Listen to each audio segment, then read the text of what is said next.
고린도전서 3장 1절에서 9절까지 말씀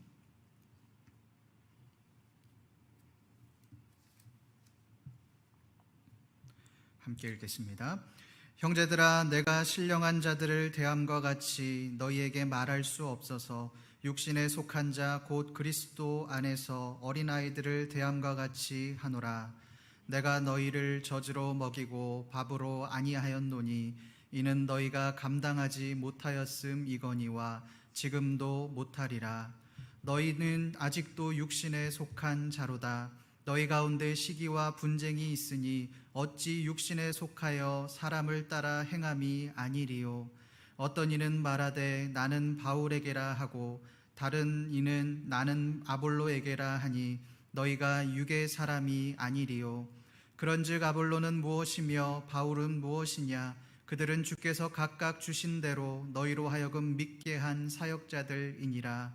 나는 심었고 아볼로는 물을 주었으되 오직 하나님께서 자라나게 하셨나니 그런즉 심는 이나 물 주는 이는 아무것도 아니로되 오직 자라게 하시는 이는 하나님뿐이니라.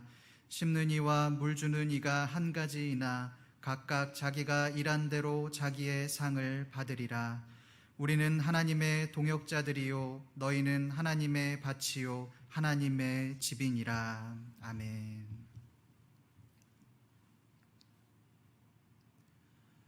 지난주 말씀에서 이 바울은 육신에 속한 자와 또 영에 속한 자를 나누었습니다. 육신에 속한 자는 인간의 지식과 지혜로 살아가는 사람이었습니다. 이 세상의 방식과 지혜를 가지고 살아가는 모든 사람을 육신에 속한 자다라고 말씀했습니다. 반대로 이 영에 속한 자는 성령으로 살아가는 사람이었습니다. 성령을 통해 하나님의 지혜와 계시를 깨닫게 되고 또 예수 그리스도의 마음을 가지고 그리스도인으로 살아가는 사람이 바로 영에 속한 자입니다. 지난주 말씀이 이 세상 사람들과 믿는 자들 또 그리스도인들을 비교하며 한 말씀이었다면 오늘 말씀은 고린도 교인들을 향한 바울의 권면의 말씀이라고 할 수 있습니다. 특별히 오늘 말씀은 이 믿는 자들의 신앙이 어떻게 자라가야 하는지를 말씀하고 있습니다. 여러분, 이 성인 아이라는 말을 들어보셨습니까? 성인 아이는 몸은 다 큰 성인이 되었지만 마음이나 내면은 아직 어린아이의 상태로 머물러 있는 사람을 뜻하는 말입니다. 미국의 가족치료 전문가 이 팀 슬레지는 이 성인아이를 이렇게 정의 내렸습니다. 성인아이란 엮이는 가정으로부터 생겨나는 심리적 현상이며 성인의 문제를 나이에 맞지 않게 조숙하게 다루는 성인화된 아이와 해소되지 않은 어린 시절의 문제를 아직 처리하고 있는 성인이다. 성인 아이는 이미 성인이 되었지만 엮이는 가정, 또 과거의 경험들, 여러 가지 환경적인 요인들로 인해 어린 시절의 문제를 해결하지 못하고 그대로 몸만 성인이 된 사람이라는 것입니다. 이 성인 아이의 특징은 과거 어린 시절을 아이의 모습이 아니라 어른의 모습으로 보냈다는 것입니다. 어린이는, 이 아이는 아이답게 자라야 하는데 여러 가지 어려움들로 인하여서, 이 가정의 문제들로 인하여서 어리광을 부리지 못하고 어른인 척, 아무렇지도 않은 척, 담담한 척 해야 했던 그 억압의 감정들이 어른이 되어서도 그대로 남아 과거의 이 어린아이의 상태로 고착화되어 여러 가지 문제들을 일으키는 것입니다. 이런 사람들이 어릴 때에는 인정을 받았을지 모르겠습니다. 너 참 대견하다. 어려움도 잘 이겨냈구나. 어른스럽다. 이런 말을 듣고 자랐을지도 모르겠습니다. 자신을 스스로 위로하며 괜찮은 척, 나는 성숙한 척 그렇게 행동했을 것입니다. 그러나 결국 그것이 족쇄가 되어 나이가 성인이 되었음에도 성인답지 못한 아이로 남아있게 되었습니다. 실제로 우리 주위에도 이런 사람들을 우리가 종종 보게 됩니다. 그때마다 얼마나 안타까운지 모릅니다. 그러나 이 안타까운 모습들이 오늘 말씀에서 이 고린도 교인들 가운데 있었습니다. 우리 1절 말씀을 함께 보겠습니다. 형제들아, 내가 신령한 자들을 대함과 같이 너희에게 말할 수 없어서 육신에 속한 자 곧 그리스도 안에서 너희 어린 아이들을 대함과 같이 하노라. 바울은 이 고린도 교인들을 향하여서 어린 아이들을 대함과 같이 한다고 그렇게 말씀하고 있습니다. 여기에서 말하는 이 어린 아이는 아동을 말하는 것이 아닙니다. 어린이를 말하는 것이 아니라 갓난 아기를 말하는 것입니다. 고린도 교회 교인들이 갓난 아기와도 같다는 것입니다. 여러분이 갓난 아기는 어떻습니까? 부모의 도움 없이는 살아갈 수가 없습니다. 그저 갓난 아기가 할 수 있는 것이라곤 우는 것밖에 없습니다. 저희 아이들 중에도 이 첫째, 둘째 이 쌍둥이가 지금 21개월인데 갓난 아기 때 얼마나 울어댔는지 모릅니다. 한 명만 울면 그래도 좀 괜찮겠는데 두 명이 동시다발적으로 우니까 이거는 완전히 정신이 나가고 혼이 나가버리는 겁니다. 잠이 들만 하면 하나가 울어서 다 깨버리고 또 같이 울고 소리를 지르며 우니까 얼마나 견디기 힘들었는지 모릅니다. 그만 좀 울었으면 좋겠는데 이것이 안 되는 겁니다. 그런데 따지고 보면 이 갓난 아기들이 우는 것은 지극히 당연합니다. 왜 그렇습니까? 울어야 살기 때문에 그렇습니다.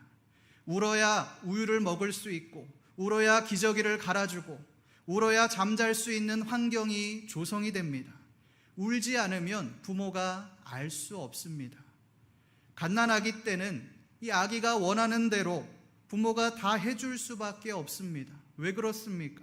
이것이 생존의 문제이기 때문에 그렇습니다. 아기 한 명을 키우기 위해 이 부모는 24시간 내내 붙어 있으면서 이 아기의 모든 필요를 채워줍니다. 울면 달래주고, 필요하면 먹을 것을 주고, 똥을 싸면 기저귀를 갈아주고, 그 아기를 위해 자신의 삶을 완전히 쏟아붓습니다.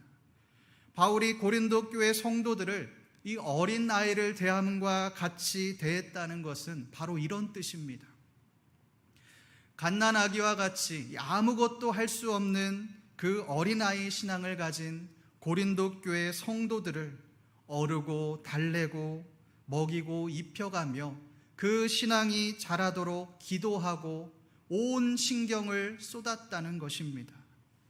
그들의 믿음이 흔들릴까봐 부모의 심정으로 노심초사하며 자신의 모든 마음을 고린도 교회 성도들에게 쏟았습니다. 그 노력이 바로 2절에 나와 있습니다. 우리 2절 말씀을 함께 보겠습니다. 내가 너희를 젖으로 먹이고 밥으로 아니하였노니 이는 너희가 감당하지 못하였음이거니와 지금도 못하리라. 내가 너희를 젖으로 먹이고 밥으로 아니하였노니, 여러분이 젖이 무엇입니까? 갓난 아기가 먹는 것입니다. 지금은 좋은 분유가 있고 굳이 젖을 먹지 않아도 얼마든지 좋은 분유를 선택해서 아이에게 영양분을 섭취할 수 있도록 해줄 수 있지만 과거에 분유라는 것이 어디 있습니까? 무조건 엄마의 젖만 먹는 것입니다. 엄마의 젖이 없는 경우에는 동량젖이라도 해서 그렇게 먹여야 할 만큼 갓난 아기에게 있어서 이 젖은 생명줄입니다. 아기는 젖 외에 다른 것을 먹으면 죽는 것입니다. 그러기에 아기에게는 단단한 것, 그것을 줄 수 없고 오직 부드러운 것, 이 모유밖에 줄 수가 없는 것입니다. 바울이 어떠한 마음으로 이 고린도 교회 성도들을 양육하고 돌보았는지를 우리가 볼 수 있습니다. 이 고린도라고 하는 도시는 바울이 2차 선교 여행 때 이 선교 여행의 중심지였습니다.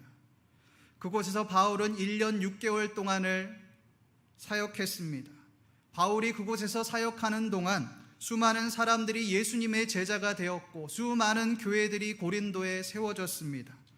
이 고린도 교회는 그만큼 바울이 애정을 가지고 사역했던 그런 교회였습니다.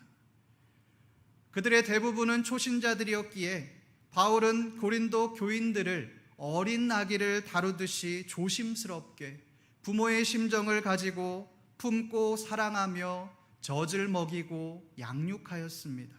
그만큼 애지중지하며 그들의 신앙이 자라도록 노력했습니다.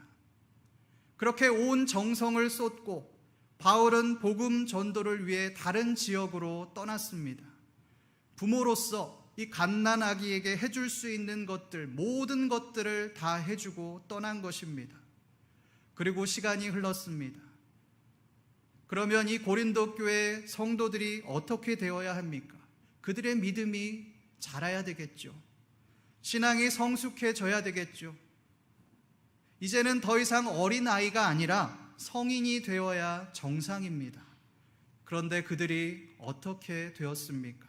우리 3절 말씀을 함께 보겠습니다. 너희는 아직도 육신에 속한 자로다. 너희 가운데 시기와 분쟁이 있으니 어찌 육신에 속하여 사람을 따라 행함이 아니리요. 너희는 아직도 육신에 속한 자로다. 아직도 육신에 속해 있다는 것입니다. 여러분이 육신이라는 말 어디에서 많이 들어보지 않으셨습니까? 이전 말씀, 이 고린도전서 2장 14절에 나오는 단어입니다. 육신에 속한 자, 이 영에 속한 자, 이것을 비교할 때 쓴 말이 바로 육신입니다.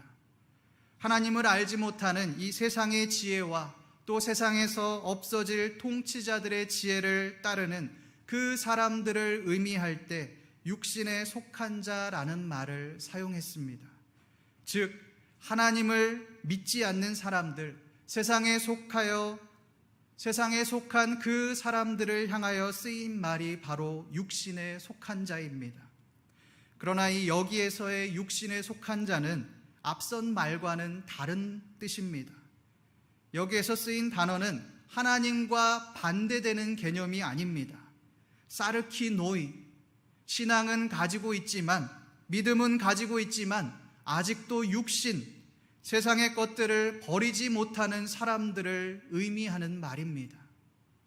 이 고린도 교회 성도들이 그들은 이미 신앙을 가지고 있는 사람들이었습니다. 신앙은 가지고 있지만 성숙하지 못한 신앙을 가지고 있었습니다. 그것이 무엇입니까? 이 세상에서의 습관과 육신을 그대로 가지고 있었다는 것입니다. 바울이 말하고자 하는 것이 바로 이것입니다. 너희는 육신에 속한 자이기 때문에 구원을 받지 못할 것이다. 이것을 말씀하고 있는 것이 아닙니다. 너희는 이미 신앙을 가졌고 이미 신앙생활을 하고 있는데 아직도 육신의 본성을 버리지 못하고 있느냐? 왜 아직도 육신대로 살고 있느냐? 왜 아직도 신앙이 성숙되지 못했느냐? 이것을 말씀하고 있는 것입니다.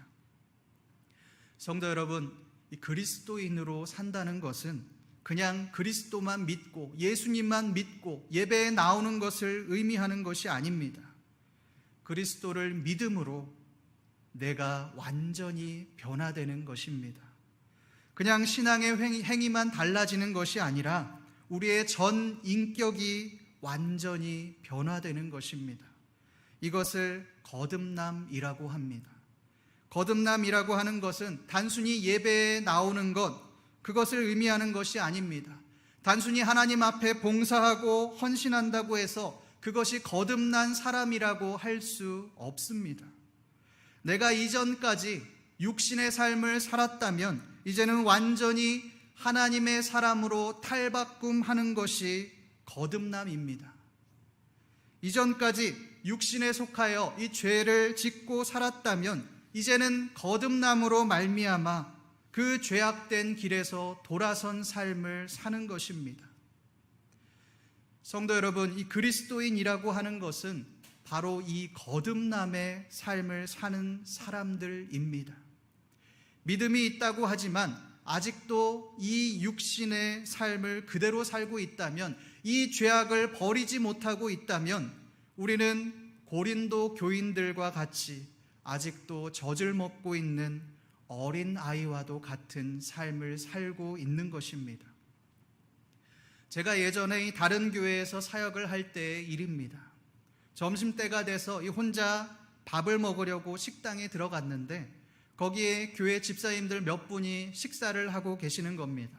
반가운 마음에 인사를 드리려고 들어가려고 하는데 멀리서 보니 그 테이블에 술병이 쌓여 있고 집사님 그 얼굴이 시뻘개져서 담소를 나누고 있는 겁니다. 멀리서 봐도 분위기가 상당히 무르익은 것들을 알 수 있었습니다. 저는 그분들이 당황하실까봐 뒤도 돌아보지 않고 그 자리를 돌아서 나왔습니다. 여러분, 이 이야기를 듣고 어떤 생각이 드십니까? 저는 술 마시는 게 죄다 아니다 이것을 말하고자 하는 것이 아닙니다. 어떤 것이 신앙인으로 사는 것인가 그것을 말하고자 하는 것입니다. 신앙인은 단순히 교회만 나가는 것이 아닙니다. 예배에 빠지지 않는 것이 신앙인이 아닙니다. 하나님을 믿고 하나님의 사람으로 변화되는 삶을 살아가는 것이 바로 신앙인입니다. 하나님을 알기 전 이 죄악 가운데 육신 가운데 그렇게 살았다면 이제는 육신의 삶을 벗어버리고 영의 삶을 살아가는 것입니다. 성도 여러분, 우리는 어떤 삶을 살아가고 계십니까? 하나님을 믿는다고 하지만 아직도 세상과 하나님을 저울질하며 그렇게 살아가고 계시지는 않으십니까? 몸은 예배에 나오지만 아직도 우리의 생활 방식은 세상을 따르고 있지 않느냐는 것입니다. 이것에 대해 이사야 29장 13절은 이렇게 말씀합니다. 주께서 이르시되 이 백성이 입으로는 나를 가까이하며 입술로는 나를 공경하나 그들의 마음은 내게서 멀리 떠났나니 그들이 나를 경외함은 사람의 계명으로 가르침을 받았을 뿐이라. 이 이사야서는 유다 백성들을 향한 하나님의 구원과 회복에 대한 말씀을 이사야 선지자를 통해 기록한 말씀입니다. 여러분, 이 유다 백성들은 하나님의 선택을 받은 백성들입니다. 하나님의 백성으로 살아왔던 사람들이 바로 유다 백성들입니다. 이들이 얼마나 하나님의 말씀을 알고 있었겠습니까? 얼마나 말씀대로 살려고 노력했겠습니까? 그러나 하나님은 그 선택된 유다 백성들을 향하여 이렇게 말씀하십니다.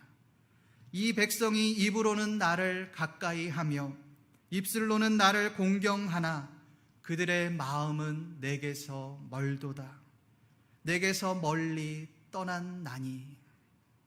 입으로 가까이 한다. 입술로 공경한다.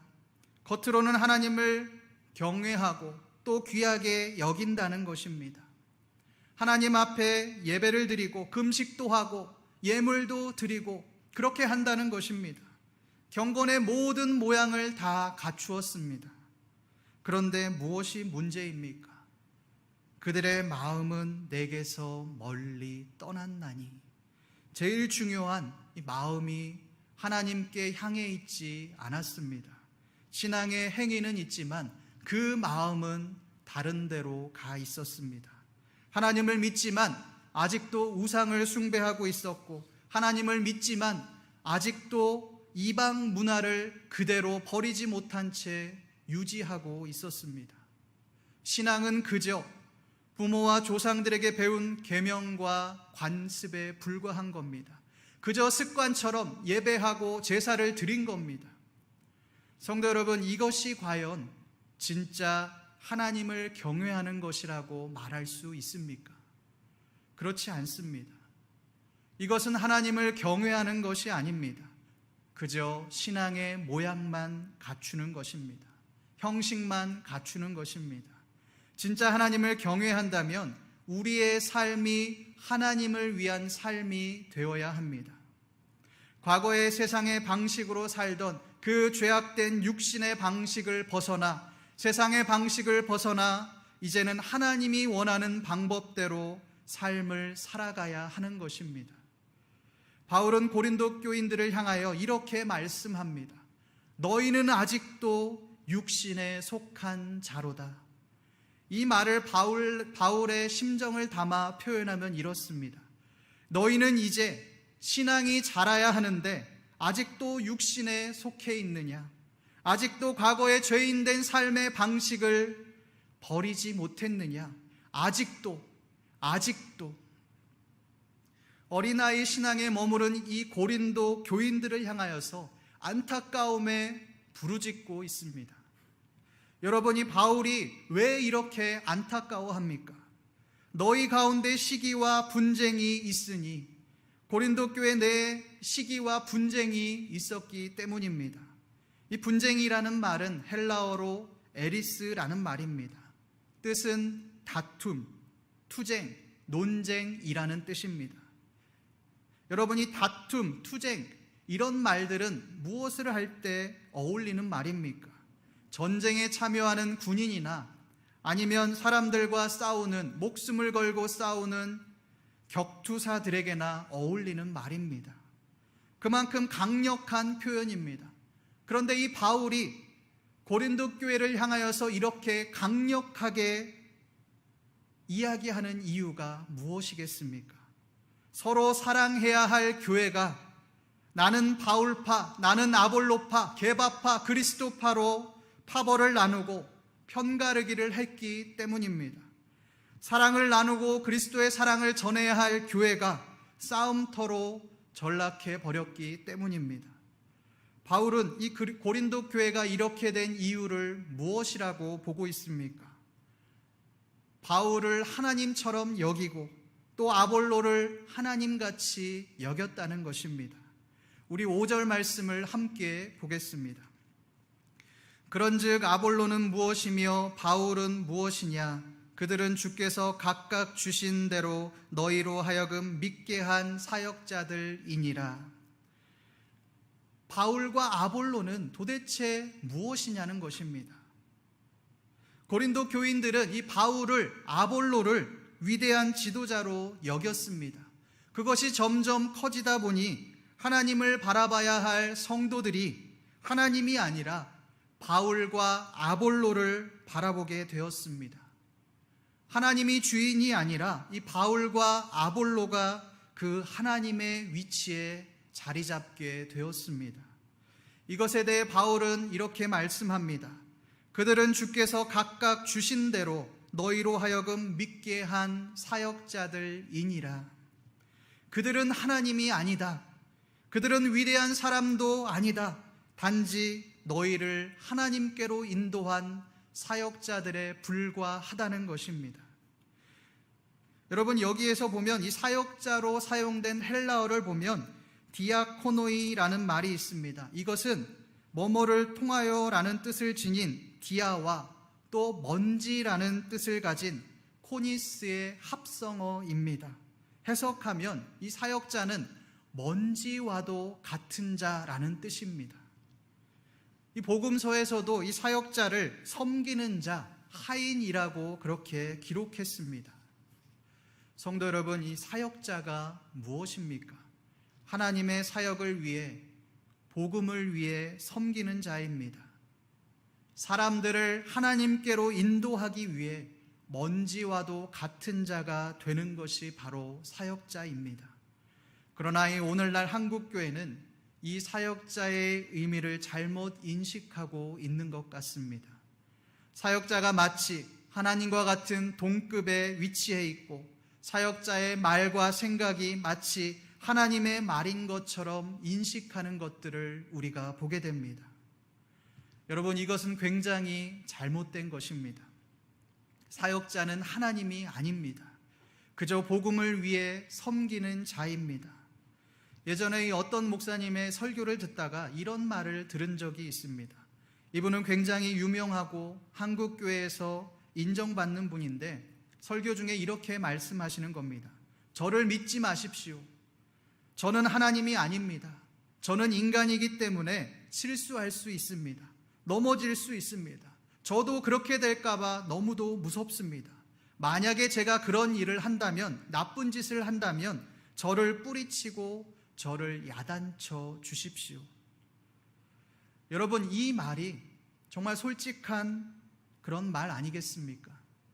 목사도 넘어집니다. 사역자도 실수합니다. 왜 그렇습니까? 연약한 인간이기 때문에 그렇습니다. 목사를 사람으로 봐야지, 사역자를 인간으로 봐야지 하나님으로 보면 안 되는 겁니다. 수많은 성도들이 사역자들에게 실족하고 넘어집니다. 그것 때문에 교회를 떠나고 신앙을 저버리는 것들을 우리가 보게 됩니다. 왜 이런 일들이 일어납니까? 물론 이 사역자의 책임이 가장 크지만 그럼에도 불구하고 문제는 그들이 사역자를 하나님과 같이 믿었다라고 하는 것입니다. 기대를 가지니 실망하게 되는 것입니다. 실족하는 것입니다. 어떻게 사역자가 그럴 수 있느냐라고 하는 것입니다. 그러나 바울이 이야기하는 것이 무엇입니까? 나는 그저 복음을 심었을 뿐이다. 아볼로는 물을 주고 양육했을 뿐이다. 그런데 왜 심은 사람을 바라보느냐? 물을 준 사람을 왜 주인으로 생각하느냐? 그것이 아니다. 오직 자라게 하시고 거두게 하시는 이는 하나님밖에 없다. 오직 하나님만 바라보아라. 이 이야기를 바울이 하고 있는 겁니다. 성도 여러분, 사람이 아니라 오직 하나님만 바라보시기를 소망합니다. 사람은 우리를 실족시키고 우리를 실망시키지만 하나님은 우리를 실망시키지 않으십니다. 끝까지 우리와 함께 하시는 분이십니다. 말씀을 정리하겠습니다. 오늘 말씀이 우리에게 말하고자 하는 것이 무엇입니까? 어린아이의 신앙을 벗어나 성숙한 신앙으로 나아가라는 것입니다. 이것에 대해 바울은 두 가지를 말씀했습니다. 첫 번째, 과거의 죄악된 삶의 방식에서 돌이키라는 것입니다. 하나님을 믿는다고 하면서 이 과거의 그 육신의 생활 방식, 그 삶의 방식을 그대로 가지고 있다면 그것은 어린아이의 신앙과도 같다는 것입니다. 두 번째로 바울은 사람이 아니라 하나님만을 바라보라고 말씀합니다. 이 고린도 교회의 문제는 시기와 분열이었습니다. 이것이 일어난 가장 큰 이유가 무엇입니까? 사람을 하나님의 위치에 두었기 때문입니다. 사역자들을 마치 하나님인 양 하나님을 바라보지 않고 사람을 주목하고 사람을 바라보았습니다. 성도 여러분, 여러분은 어떤 신앙을 가지고 계십니까? 고린도 교인들과 같이 신앙의 연수는 오래되었고 봉사도 헌신도 많이 했습니다. 그러면 시간이 지나면 성숙한 신앙이 되어야 하지만 아직도 어린아이의 신앙을 가지고 계시지는 않으십니까?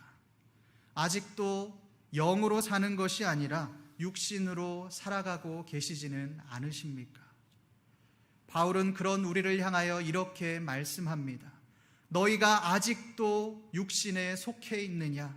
아직도 죄악된 육신을 버리지 못했느냐? 오늘 말씀에서 이 바울의 고백처럼 육신에 속한 자가 아니라 하나님께서 원하시는 삶을 살아가심으로 어린아이의 신앙이 아니라 성숙한 신앙을 가지고 살아가시는 저와 여러분들 되시기를 주님의 이름으로 소망합니다.